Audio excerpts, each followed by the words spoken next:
Testing 1, 2, 3. What is up, you guys? Welcome to my YouTube. If you're new here, my name is Sterling. I'm a shuffle dancer. I teach, I perform, but I don't even know if you can see my feet.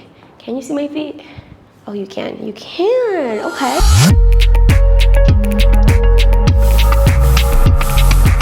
What is up, you guys? Welcome to a very saucy video today. I've gotten a lot of questions from you guys on how to get smooth transitions. You got all of these combos, you have all this knowledge, you know how to do the running man, you know how to do the T-step, your Charleston, you have some spicy things that you want to throw into the dance floor, but you have no idea how to implement it as a flow. So I'm here to help you out. I have my little notes over here. First rule, I'm just gonna give you some tips that I think have really profoundly helped my flow, and that is, number 1, your neutral position.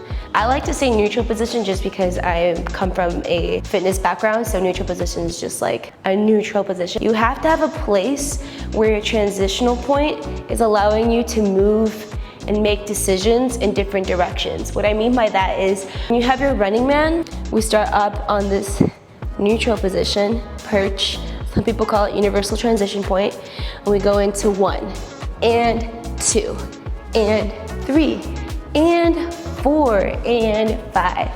Ha, ha, ha. You know what I mean? When we do a T-step, here, up, here, and ha. You see how the knee's coming up? Ha, and shoot, and ha, ha. Yup, yup. See what I'm getting at? You have to have a transitional point. It's practicing lifting up that knee as you're going from point A to point B. That in itself should help you understand how to smoothly go from a running man to a Polly Pocket.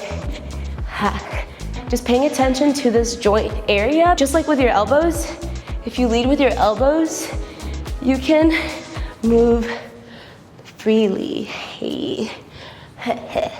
So that's rule number 1, understanding your neutral position. Just to clarify, I mean understanding your transitional move between move A and move B. Number 2 is looking at your stabilizing leg versus your free leg. So when you're dancing, there's always gonna be one leg that's carrying the whole weight, the whole balance of your body, and there's one free leg, one leg that's doing a lot less carrying, a lot less stabilizing.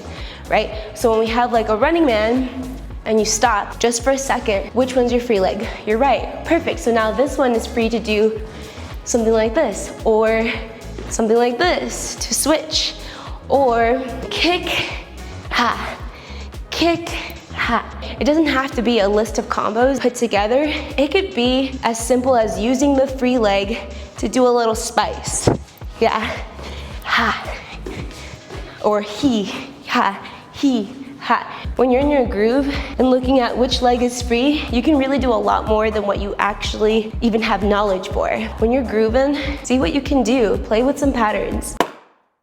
Third rule. The third rule, I think, is probably the most important rule. I probably should have started with this one, but it's counting. Counting your music. You need to start practicing counting your music, because naturally, over time, you can start to hear when the 8 count is finishing and the new count is about to start. I don't know why I stood up. Even songs where there's a lot of hi-hats and claps and synths that are coming in, there's still counts that go to it, like a 1 and 2 and 3 and 4, or a 1 and a 2 and a 3 and a 4 and a, there's the counting structure is there so that dancers can translate music over to their dance moves.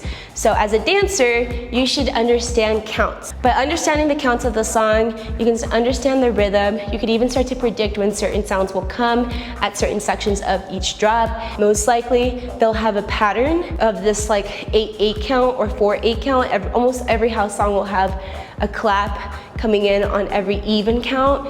1 and 2, you can do like 1 and 2 and 3 and 4 and 5, 6, 7, 8. So 1, 2 and 3 and 4 and 5, 6, 7, 8 and 1. On 1 and 2 and 3 and 4 and 5 and 6 and 7, 8 and 1. You have to understand the counts so that you can translate what you're listening to with your body. So practice in the car, practice at any given moment, anytime you hear a song, and eventually you can get to a place where you don't even have to count. You can just feel the rhythm, and it starts to just be something that you can naturally hear. Well, all I'm saying is learn your counts, practice with them, practice counting and dancing and grooving with it, and you will literally feel a huge shift in your dancing. Rule number 4 is like the most simplest, most obvious one, which is just grooving with your body. You can actually just listen to the song first, spend some time getting into the groove.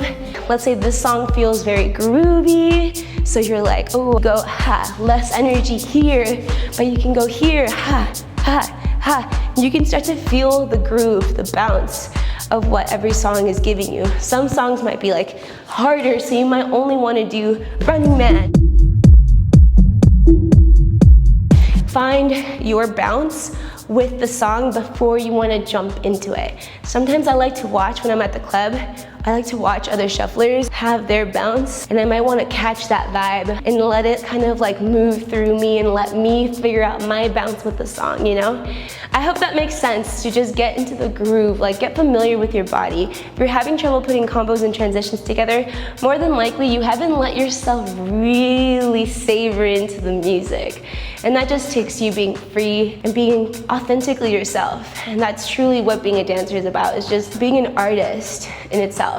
Those are my 4 tips. Let me know in the comment section if this helped you at all, or if you would like more in-depth explanations. I would love to go more into it. I can talk about this stuff forever. So I hope that you gained a lot of knowledge, and I hope that you enjoyed this, and I'll catch you in the next one.